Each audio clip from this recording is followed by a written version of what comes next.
નમસ્કાર દર્શક મિત્રો, હું છું પરમાર અનિશા. તમે જોઈ રહ્યા છો લોક સામને ન્યૂઝ. તો જોઈએ આજના સમાચાર. ગાંધીનગરથી અમારા રિપોર્ટર નારણભાઈ પંચાલ સાથે.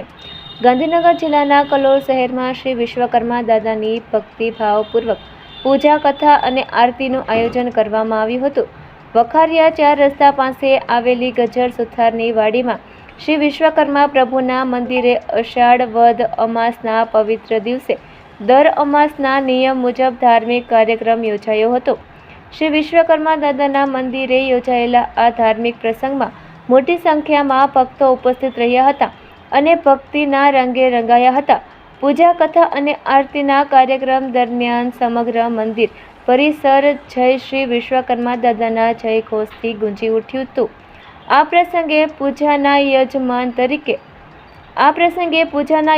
તરીકે વણસોલના રમેશભાઈ ગજ્જરના ચિરંજીવી પુત્ર મેહુલ કુમાર તથા તેમના જીવનસાથી ભૂમિકા બહેન બિરાજ્યા હતા. જ્યારે ભોજન પ્રસાદના દાતા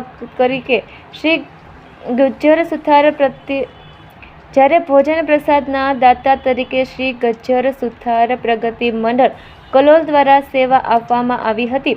ધાર્મિક વાતાવરણ વચ્ચે યોજાયેલા આ કાર્યક્રમમાં ઉપસ્થિત સૌ ભક્તોએ શ્રી વિશ્વકર્મા દાદાના દર્શન કરી ધન્યતા અનુભવી હતી. તો ફરી મળીશું એક નવા સમાચાર સાથે. ત્યાં સુધી જોતા રહો લોક સામને ન્યૂઝ.